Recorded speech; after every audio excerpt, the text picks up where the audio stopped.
Hello, Andy Becker, spiritual gardener. I'm here off of Colfax on Jackson in beautiful downtown Denver, Colorado.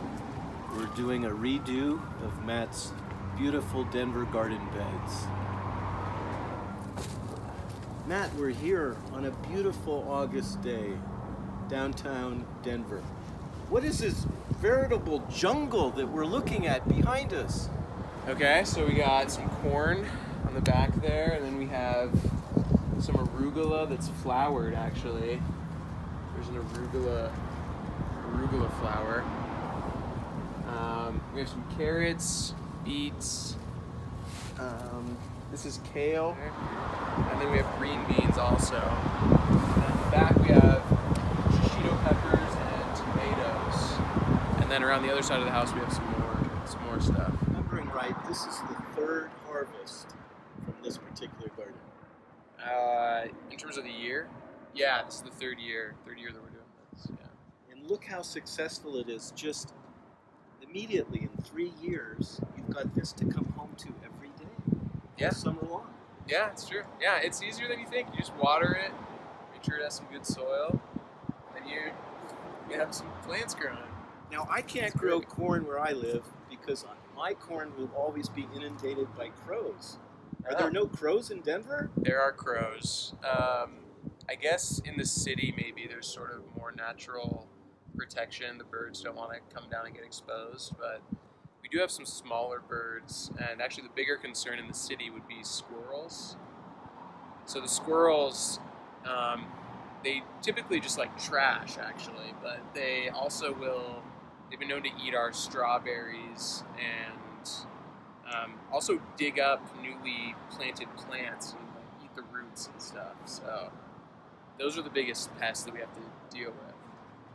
Is that somewhat unpredictable when that's going to happen? It's very unpredictable. It's kind of like once they learn, like if you let the strawberry go too long and it starts smelling really good, they're gonna find it, and then once they learn that, they're gonna eat all of, even the green strawberries. They're gonna eat the green ones. They're gonna eat the flowers. So you kind of have to just be on top of it. And we haven't dealt with too bad of issues, luckily, because we have some neighbors in the back that have plentiful trash overflowing. So.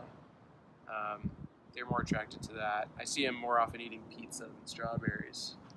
They're on the Western diet. So as long as the neighbors keep ordering pizza and their trash bin overflows, Yeah. you're okay. Yeah, we're good. Yeah, and then the only thing we have to deal with is picking up the crust that the squirrels leave behind. The benefits of urban gardening. That's exactly right. How is it added to just the whole feel of coming home? The whole feel of your marriage with your wife, this healthy activity to eat really good stuff that you grew yourself without it. You don't use any chemicals or sprays or anything. No chemicals, and look at all this. Yeah, it's just dirt. Yeah, no, it's a great feeling. It's something that you've created, together with the people that you worked on it with, and it's something to talk about. You go and check on the plants. We love to walk through the garden and see, oh, look at this. Like this is, our carrots are doing really well. Let's pull one up, see what they look like. So it's something that you put effort in together, and you kind of share and have pride in what you're doing. But then you also do have the added benefit of, growing something natural and having these plants around you that you've taken care of, and it makes it feel like your yard is more alive, and it's really something dynamic that you're maintaining. I think that's probably one of the best feelings about it, and it's something that people kind of around the neighborhood notice and come up and talk to you. And I've noticed that there's been a trend, even in the couple of years that I've been here, that there's more and more gardens springing up in people's yards around the neighborhood. And so it seems to be that there's sort of a movement to try to grow your own vegetables and learn how our crops are made. And you're also participating in the cycle of the seasons. Absolutely. So you're more present with the preciousness of each day. Absolutely, yeah. And you get to see how the weather. Weather's something normally people just talk about, and there's nothing else to talk about, but it really does sort of affect the livelihood of these crops. And so you can imagine, what it was like for people who are are actually subsistence farming, and you can kind of get in touch with that. It seems like an older version of existence, what it used to be like. So. Last night we had what I would call a typical Colorado thunderstorm and just a deluge of rain.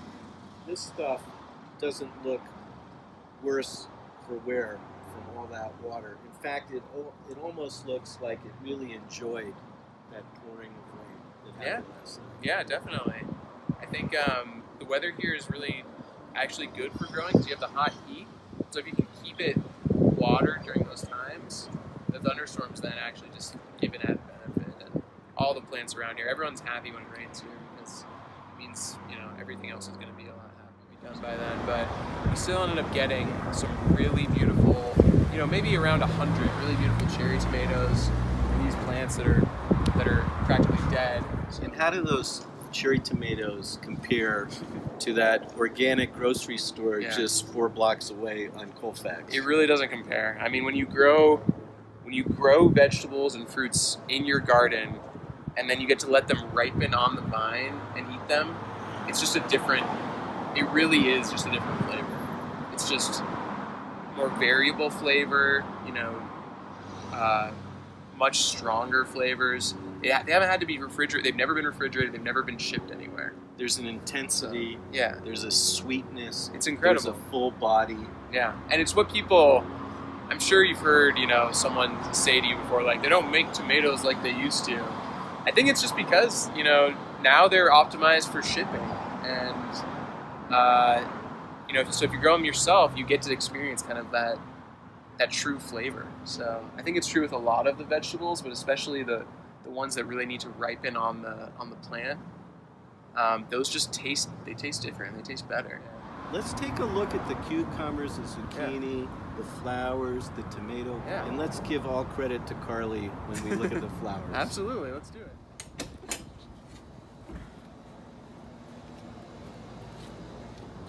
Carly's flowers. Now check this out. This is a neglected part of one's yard. It's just kind of a walkway, a separation between homes. There's a little distance of a few feet between the fence and the house. But he put in a raised bed here, and look how much produce he's got. Look at these beautiful, wonderful, nice cucumbers. Look at this baby. And they're doing so well.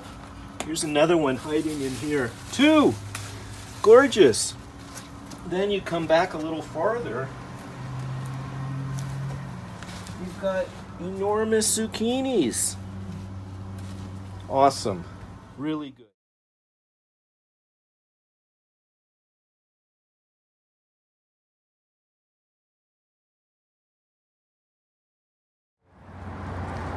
Some carrots.